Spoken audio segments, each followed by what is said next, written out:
बबुआ के मौसी लोग आइल होइलो तो लोग खातिर एक लाइन बा।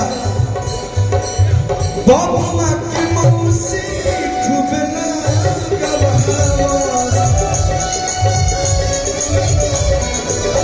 चाची पनुरानी के दिल जवास। बबुआ के मौसी टीका तो बुझाता मार के आई बुझाता तो चेन्नई सेक्टर है अभी धरी तो। हाँ हाँ इसकी क्या जरूरत थी? अच्छा रोज जाप करने की गोड़िया में तेल लागल बा। ये अच्छा नहीं लग रहा है मुझे, लेकिन अब दे रहे हैं तो हमको खराब भी नहीं लग रहा है।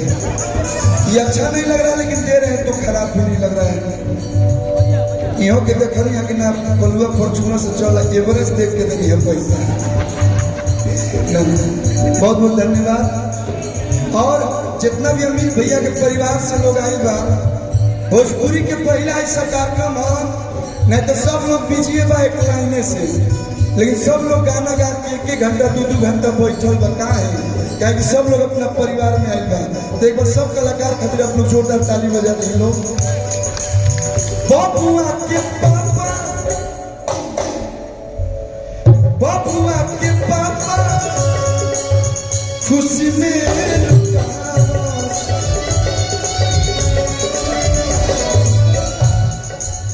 खोल के खजाना और गोटी उड़ाओ।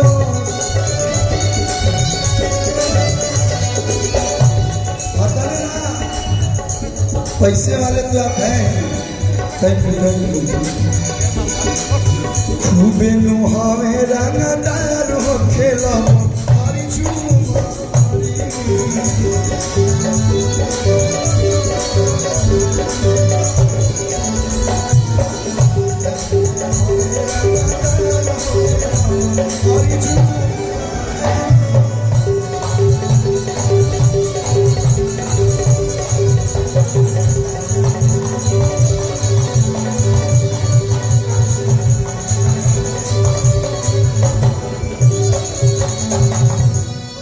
बहुत बहुत धन्यवाद। मैंने अपना अटेंडेंस लगा दिया, दिल से बहुत बहुत थैंक यू। हम गा लेना यही खातिर खुश बानी। एक लाइन भैया भौजी खातिर एक लाइन। सूरज मेरा भाई बैठा है, सूरज व्यास गोरखपुर का एक ऐसा भाई, जब भी हम आते हैं भाई हमसे मिलता है, प्यार देता है। कि तू तो काटेलू किचन में भिंडिए जा, उपसाटी के काला काला बिंदिए जा,